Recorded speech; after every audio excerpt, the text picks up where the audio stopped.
Welcome to Tony Martignetti Nonprofit Radio coverage of Fundraising Day 2014. We are at the Marriott Marquis Hotel in thriving New York City, Times Square. With me now are Neill Bogan, Tracey Drayer, and Yolanda Johnson. Their seminar topic is auctions and raffles and cash calls, oh my. We're going to talk about maximizing revenue at your events. Seated, he's the only gentleman on the panel, so you know that he's seated next to me, is Neill Bogan. He's the Director of Development and Communications at New York Common Pantry. Then we have Tracey Drayer. She is Executive Vice President at Nassau Region of Hadassah. And then Yolanda Johnson, who is Development Manager for the Princess Grace Foundation. Neill, Tracey, Yolanda, welcome. Thank you. Thanks, Tony. Thanks very much. That was a unison. That was a chorus. You could be jingle singers. This is wonderful. Okay, we're trying to maximize revenue at our events. Let's start in the far end there, Yolanda. What do you feel that nonprofits are not getting right at events that they could be better at? Well, I think that the particular area that I'm covering within our session is auctions, the silent and live auctions. And I think that what nonprofits can probably do a little bit better is think more strategically regarding auctions and their audience, do the analysis to know who's going to be in the room and just what you can sell and how you can sell it. And I think as far as live auctions are concerned, really making the determination of what will work. You don't always do a live auction. You know, when they fail publicly, and when they're successful, they're very successful publicly. So you'll be able to talk us through how you know whether you should do one? Yes. Okay. Tracey, what is your part of actions and raffles and cash calls? Oh my. My part is raffles. And the important point with raffles is that it should be considered an integral part of the entire event, not just an add-on at the end. So the planning for the raffle, especially for a large ticket event, needs to begin at the same time that the planning for the event begins. Because gathering enough prizes to have a raffle that looks interesting and exciting to bid on, or to put in your tickets, or buy more tickets, increase the number of tickets you were planning to buy because the prizes look good, is very important to gather a lot of prizes, and that can take a lot of time. Okay. And Neill, I presume cash calls, is that your expertise? Exactly. Cash calls are a great way to provide the right kind of opportunities for your audience to give. If you feel that the cash call is right for who your audience is and what your organization does and what your culture is. Okay, let's stick with cash calls, Neill. What is a cash call? Let's make sure everybody understands what we're talking about. Cash call is a variation of a live auction that depends on the skills and maybe charisma of your auctioneer and the messaging of your organization. But rather than selling an object or an opportunity, you are offering opportunities to give. What does this sound like? What does the person say to kick off a cash call? They'll say, thanks for being here to support the New York Common Pantry, which served 45,000 New Yorkers last year with almost 3 million meals. And to start off, $5,000 will provide groceries for 5 families of 4 for an entire year. All right, now he or she is saying this to the entire audience. To the entire audience. Okay, and go ahead. So now we know what... It's almost always the culmination of a benefit or a dinner or another fundraising so this event. should come at the end. So everything has been prepared, and everything you've done is leading up to this cash call. And in some ways, if you feel the cash call is right for you, your whole giving program, your whole development program leads up to this moment. Because for some people, it's when they want to. Okay, but before we get to the context, I want to make sure people understand what it is we're talking about. So, what are people now inspired to do? $5,000 can do this. What are they? People literally raise their hand. If you're doing it manually, these days there are. Processes where you can do this almost entirely digitally, although a live auctioneer would usually still just work with raising a hand. And you're committing to $5,000? You're committing to $5,000, and someone will come to you immediately to confirm that. In our case, we use simply a pre-printed card. We have volunteers spotted around the room, just like spotters at any auction. They come right away and get your information, hopefully a check or a credit card number. Oh, really? Right then. Oh, yeah. This is not a pledge for within the next 6 weeks. It can be, but the best way to cover it in our experience is the Check or a credit card. The person is enthusiastic. They've made their public commitment, and they're ready to. So do we take them away from their table and No. move them to the side for our swipe with our swiper? No. No. We're there with a handheld and a little square, and we're swiping right there. Yep, or even just write the number down on a traditional Okay. paper card. Okay. So and this comes more at the end of an evening. Yes. In our Okay. case, the messaging has built through a whole program. We have honorees. People have spoken about our organization. We cap that with a short video that really tries to show the impact that we can have for people who need food support, and show how we can make things better with these folks, and provide some of the emotional context. And then the video is over, the auctioneer steps out and begins the cash call. Okay. Now this cash call is one amount, or where we get a bunch of people with 5,000 and then we knock it up to 10,000. The way we do it is we start high and work down. Okay. And we always have a bid arranged. Pre-position. That was my question. Absolutely crucial. There's no dollar amount that goes unanswered. That's right. And we find that if you get the top couple of prearranged, the lower ones will take care of themselves. Okay. The spirit is hitting the room. And Okay. And where does the common pantry start? What dollar amount? We started at $5,000. Okay. I believe one year back when we first started, we started at 10, and we brought it to 5. You're learning. Yeah. And other charities, the first cash call might be 500. Right? I mean, depending on the size of the charity, the wherewithal of your donors, and I think all three of you said you need to know whether each of these is appropriate for your organization, and Definitely. not only whether, but how. 5,000. You're Exactly. starting at 5,000. Somebody else might start at 1,000. Right? That's right. Or Okay. they might decide that this is not the way that their organization Okay, and wants why to go. might that be? Why might a cash call? Now, ladies, I hope you're listening, because these are all going to be questions for you too. How do we know when, whether, how to? Tony Martignetti Nonprofit Radio details, so people can execute, All right. or follow up with you and just fill in a couple missing gaps that maybe we didn't think of together. I would say, in our case, our board and benefit committee are very attuned to who their audience is, to who our community of supporters is. We have some traditions, and really, people asked people, would you do a cash call, I believe, before the first time we ever did it. We got a positive response. Okay. It worked, and we've been able to build on that. Okay, so if you can pre-position some people at the right dollar amount, maybe it's worth doing then? That's right. And of course, it does depend on, in general, what the giving level and the capability of your audience is, and your supporters. There may be a different type of event that it isn't the right tone for. There are questions of tone and taste, but our event is not too formal. It's really tries to be about the impact the organization has. So it's the right tone for us. Okay. At the end. All right, Neill, and we'll come back. You're welcome. By the way, you're welcome to contribute too. I mean, I didn't mean to. I didn't want to silo you. Now, Yolanda, if you had come on time, I'm admonishing you on camera. If you had come.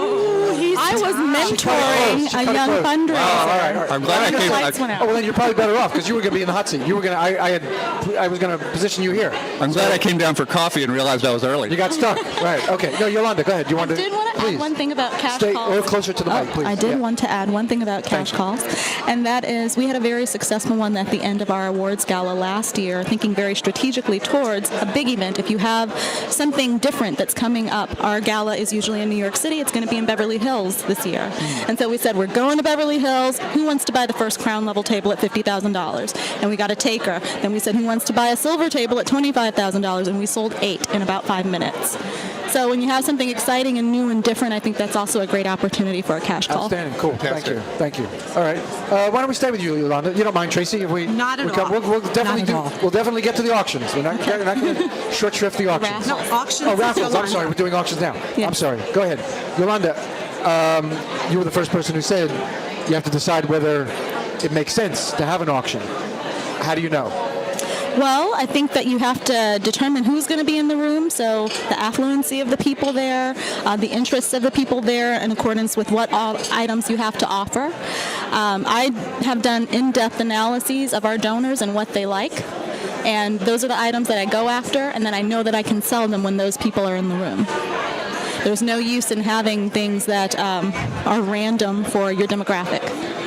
So our people love travel. Mm-hmm. They love Botox. They love beauty treatments, you know, Okay. and certain things. There's certain things that they like. They like to dine out, and they also like things that are mission centric. So unique opportunities with our artists. We support emerging artists in theater, dance, and film. At that emerging stage, to where Tony Kushner won a Princess Grace Award in '84, and look at what he did. So they love those unique experiences to be around the artists. All right, so you need to know your constituents. You need to know your constituents. You need to do an analysis of how much they have paid in the past, what you really think they will pay. This is a very calculated thing. So just going out and soliciting a villa here or I don't know, a car rental there, I mean, just whatever you can get is not being particularly strategic. I don't think so. Now, there are times when you can get things, because I also believe in packaging. You have one thing that may be quote unquote random for your audience, but you take something else that goes along with it that they love, and that creates a package that they'll still want to buy.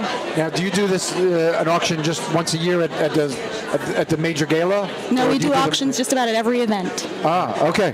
Always with a professional auctioneer, or No, not always? that's only with an auctioneer if it's a live auction. So we only do a live auction when we have items that are live auction worthy. Okay, and what's the other type of auction? How Silent auctions and online auctions. Okay, so silent auctions, that's where people are dropping their little tickets into No. No. Silent What's a auction silent is where auction? you walk up, like we'd be in this room, and then you have the bid sheets on the table, and you have something displayed there showing you what the auction item is, and you sign up for it. And people compete, and they wait around the item, and they 'cause outbid each other. Oh, they do. They stand around. Yes. And they're looking to see who signs up after They them. really will do that. It's Okay. funny. Okay, that's a silent auction. Yes. And then the online version. Online version, which really is very interesting because then you have a global audience. My organization, it's the Princess Grace Foundation USA, but we also have constituents in Europe, so that gives them an opportunity to participate. And so let's say a little more about the live auction. Okay. Now, you said not always with an auctioneer. Oh yes, always with an Live auctioneer. auctions are always with an Always. auctioneer. Okay. What's the value that the live auctioneer brings over having someone from the organization do it? Let's make this clearer. I've done it both ways. I would say that if you have someone who's extremely charismatic and has the experience to do it and has the rapport within the organization, go for it. Have a board member or someone like that who's very charismatic be your live auctioneer. Okay. But for the most part, I would recommend having a professional auctioneer. We tend to use people from the professional auction houses it depends on the audience that evening. Sometimes you want someone old guard, and then other times you want someone who's a little more hip. Mm-hmm. We've used people from Paddle 8, very, very hip and young, and we've used people from Christie's and Sotheby's. So it really runs the gamut according to what you have. Okay, I assume Paddle 8 is an auction house. It is. That I've It's not free. That I've not heard of. Okay. No. Okay. What else? Enlighten us something else about auctions that we haven't mentioned yet. Let's focus on so we sort of did the why and a little bit about the how, but what else would you like to share? Yeah, go ahead. I think I would like to share that nonprofits should be very, we already talked about strategy, but they should be careful in protecting themselves as far as auctions are concerned. Sometimes people don't think all the way through, the paperwork of an auction.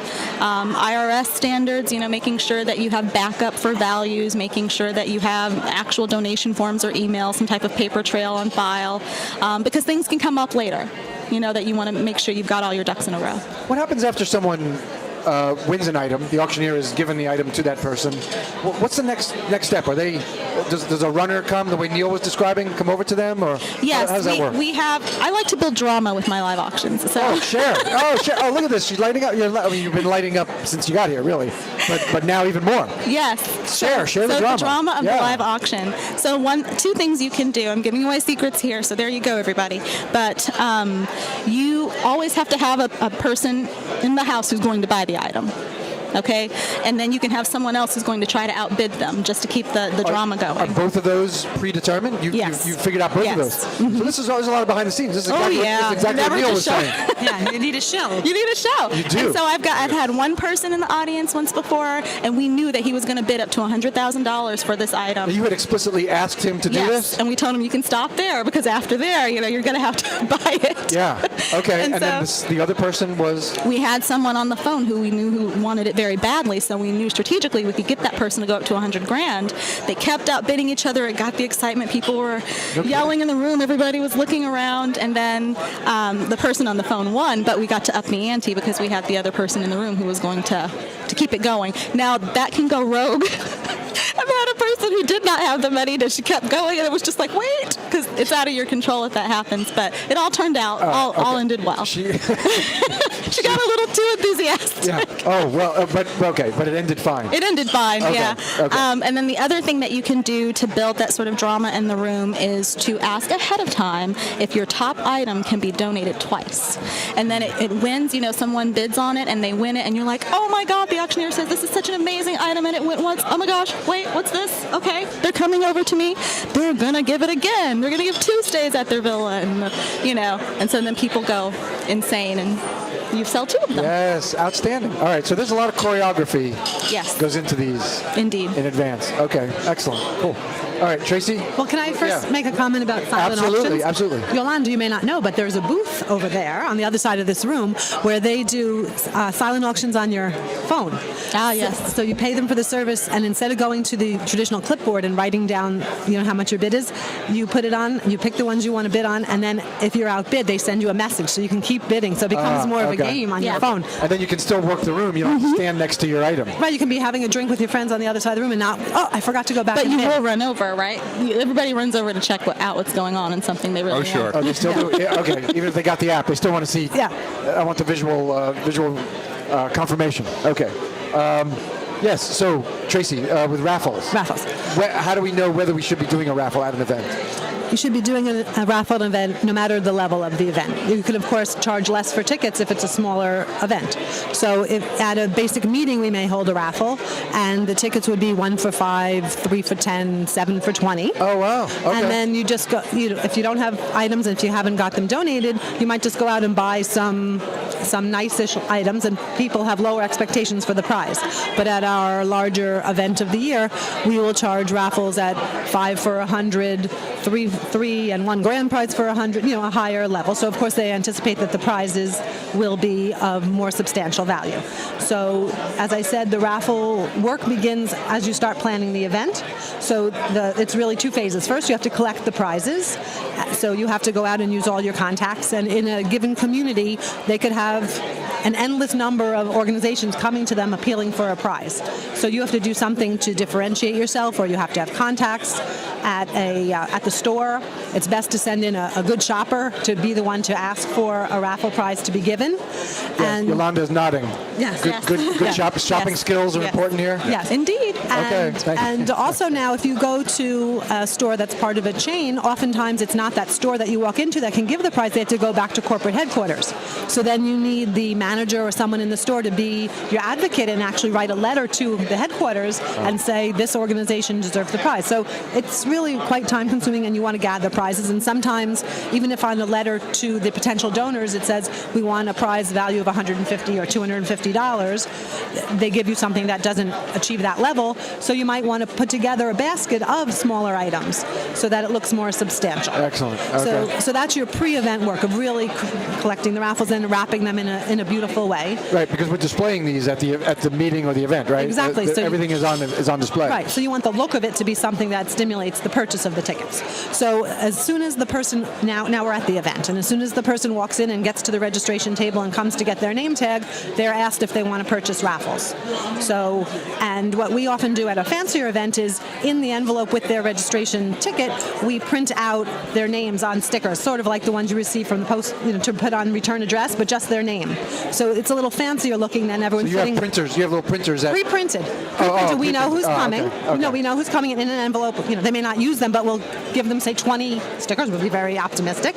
Okay. And when they go in, they're just affixing them to the raffle ticket instead of sitting there with a pen and leaning over. Right. So that sets the tone of the event. Also, it's a little fancier. That I way. have to interrupt you for a second, Tracey. What about something that doesn't look so sexy, like it's a rental of a villa or something, but the person is giving you like a certificate, and all you have is an envelope. Well, the How do we make certificate that can go into look a nice? lovely gift bag, or it can be put in cellophane and wrapped with ribbon or something like that. It doesn't have to be the item, and as long as there's a description. And at a table of, say, 35 raffles, you could also have a list of all the raffles, and it explains what is item 1 is this, 2, and so forth. I see. So the people can choose. So there are a couple different types of there are many different types of raffles, but the two main that we use is, as you put your name on the ticket, you can put it in a large receptacle, and then item 1, pull the first ticket, person number 1 gets it, and so forth. Okay. The other way is to wrap each item separately. Watch the infrastructure here. You almost made it like an earthquake. Watch your elbow there. Not my own strength. They're very fragile. Or option 2 is to display each item wrapped beautifully and put identify which number it is and have a separate receptacle in front of each item. So then the person could take their tickets, and if they like item number 2 best, they can put all their tickets. Is that preferred? Because then people know what they're bidding on versus it being random? It depends. It really depends. Okay. So I would think that my personal opinion is that I would prefer that, because I don't want to win a raffle that's 60 miles away from my house for a thing. But I have a friend at a recent event, we switched to that method, which we hadn't done it at our particular event, and she happens to buy a lot of raffle tickets, and typically she wins. This year she did not win, and she was a little frustrated, because when you put in one big pot and you have 10% of the pot, right, you're probably going to be picked. But in a little receptacle, if you split your stuff out, so she personally felt it wasn't good, but most people really enjoyed it, and our gift wrapper takes great pride in how beautifully she wraps, and that adds to the whole piece. And then you can spend more time. So if your cocktail hour is truly an hour, and how much can you drink or eat there, you can walk around with your friends, you discuss the items, where should I put my piece? Oh, yeah. And also, instead of just selling raffles at the front door, you also have someone selling raffles right at that table, because if someone sees something that they really want to win, they might buy more raffles and increase their odds of winning by putting more into that individual receptacle. You can buy more right there at the table, right, at the display. Okay. Yeah, so there are many other types, but those are the two main that I'm familiar with, and I would say. And then there's also a grand prize raffle. So sometimes you have a few raffle items, prize items, that are well above the other level. So you call that a grand prize. So you might sell grand prize tickets for 2 for $100, or as I said before, $100 gets you 3 regular and 1 grand. So that's a separate drawing. So what we have started to do is, when you have 35 prizes to draw, if you spend online time with your audience just drawing name after name, it wastes a lot of time. Yeah. So we draw the prizes outside the room, and then we deliver them. We run around the room delivering them to people, so it's very exciting. More drama, yes, right? People come. So like last year I was delivering a big item, and I walk over to the table, and everyone's looking at you, like, oh, who's the winner? And then you hand it to the person, and it gets very exciting like that. But then the grand prize you always draw publicly, because that builds up a little excitement there. Okay. Anything anybody wants to add? Either of you want to add on the raffle side? We still have a couple minutes together. Did you want to just speak to, I'm big on the back end this year about the paperwork involved in different things with raffles. Yes, you should, before raffles or any of these, I'm sure you need to check with the New York State Gaming Commission, and see what then you need a permit then from your local municipality as well.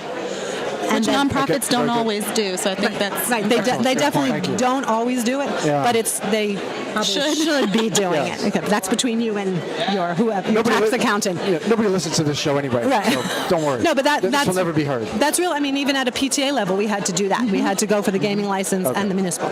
And then there's also tax regulations depending on the value of the prize. And then there's also an affidavit that you can have someone sign, that a waiver for the organization, that what if the prize falls apart afterwards? You don't want them coming back after the organization, so they can sign a waiver as they receive the prize, and that protects you. And Yolanda, you had mentioned earlier too you didn't say the qualified appraisal, but that's what you meant. Yes.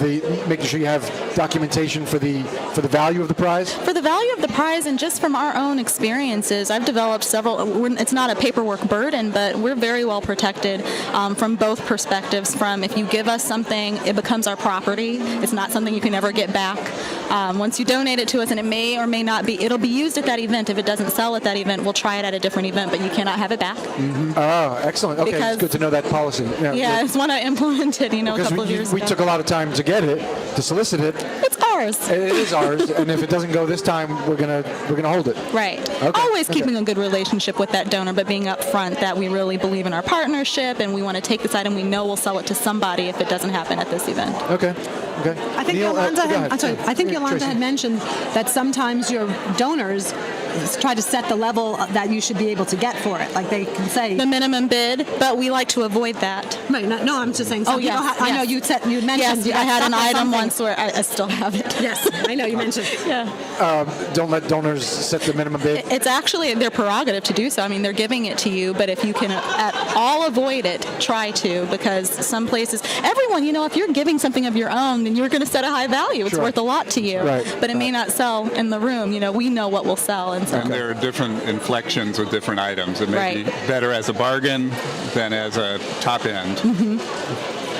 Anything, Neil? I'll give you the last words. We haven't heard from you for a while. Well, there's follow-up for a cash We call. just have about 30 seconds or so. Okay, obviously Don't make it too long. you've got to be secure. You've got to know what each of your donations or pledges is, that you've got the documentation for each one or the actual payment. You've got to secure them in a fairly hectic environment, then get back to your shop and record them and acknowledge them right away, just like any other donation. Okay, Tracey. I'll give you the last word. Okay, one last thing. Neil had mentioned before that you take credit card numbers. You Right. take credit cards, and sometimes you scan, and sometimes at you the just moment. write it down. Right. We had an incident where someone bought $200 worth of raffle prizes, and we didn't scan. At that point, we just wrote down the numbers, went back to the office. They didn't win. They disputed the charges for my. purchasing the raffles, and we lost out that way. Had we had our terrible. even the old-fashioned Swiper. even Yeah, the old-fashioned yeah. swipe, the old chart, the The one we used, the ka-chunking exactly machine. that. Yeah. Never really went. You had Or, to, or push the it. swipe, Right, but right. but that's something we're now very cautious of because of this one Okay. incident. I feel bad. Yolanda, you want to wrap up? Anything you want to add?